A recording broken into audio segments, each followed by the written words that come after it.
Welcome back to Carlotto's Dark Anthology and another round of the Quickfire Challenge, where I write a complete horror story from a single spark in under 600 words and 2 hours. Today's challenge. A man returns to the orphanage where he suffered unspeakable trauma, just in time to see it demolished. But the house remembers. This one's not fast, it's not loud, it's about what lingers, what waits, and what doesn't stay buried just because you paid someone to pour concrete over it. If you've ever felt like your past wasn't done with you, subscribe, like, and leave your own quickfire challenge in the comments. This is Homecoming. Let's begin. Homecoming. The house had not collapsed, though it should have. 50 years at the edge of a forgotten cul-de-sac. White paint grayed with rot, porch sagging like a mouth ready to swallow secrets. In his mid-60s, wearing a cashmere coat and the practiced look of a man unburdened, he stood before it. His face mapped with lines expensive creams couldn't erase. The geography of 3 a.m. terrors his sleeping wife never witnessed. The demolition crew would arrive tomorrow. One phone call, one wire transfer, and this place would vanish. Like other things he'd paid to disappear. He needed one last look.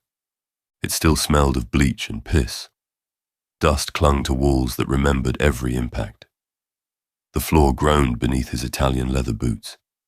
He closed the door behind him. He knew the layout. The kitchen, where they smiled for social workers while his ribs throbbed. Bathroom, where he muffled sobs with washcloths. The bedroom, where they made him bleed. Basement. He paused at the top of the stairs, hand gripping the banister. The wood felt warm. Alive. He descended, each step groaning like unwanted memories. His right knee, dislocated at 12, clicked with each movement. The basement hadn't changed. Concrete floor.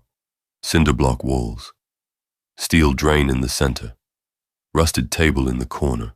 Surface etched with scratches his fingernails had left. He was 16 when he used the hammer. 3 precise swings. Nothing like the chaotic violence they had taught him. He burned the tapes, the ones they'd made him watch, the ones they'd made of him. Police called it self-defense. He ran a hand along the table's edge, feeling where metal once bit into his wrists. He turned, but the stairs were gone. Only another wall, another door. He opened it. It led to the hallway upstairs. Familiar wallpaper with flowers that seemed to follow movement. He heard boys breathing, soft whimpers from the next room. No, he muttered. I finished it. His children never understood why he checked on them obsessively while they slept. Why he flinched when his wife suggested foster parenting. The hallway led to another door. A bed with sheets he'd pissed in.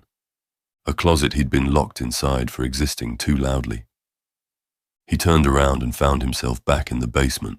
You came back, a voice said. The shadows in the corner took shape. 2 figures, smiling with those smiles, the ones that turned apologies into weapons. We missed you, Mikey, the woman said, using the name that made him ill. You're not real. No, she said. But you remember. The drain began to bubble black liquid.